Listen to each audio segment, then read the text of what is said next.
Это Ирина Миланович со своей новой собачкой. Порода Шелтон. Смотрите, какая малышка. Успеет? Не успела. Конечно.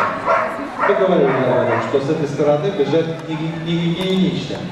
Надо очень высокую скорость иметь. Вот только опередив собачку. Вот если удалось опередить, то все в шоколаде. Но судья поставил так, что опередить там нелегко. Трудно.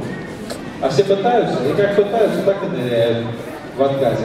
А задача судьи сделать трассу трудной для спортсмена. Ничего личного, это работа.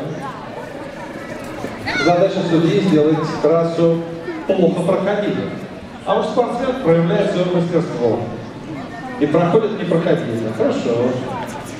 Хорошо, браво. Замечательный шотик. Замечательный шотик. Давай, давай, давай. И впереди спортсмены держатся. Но не гигиеничный способ.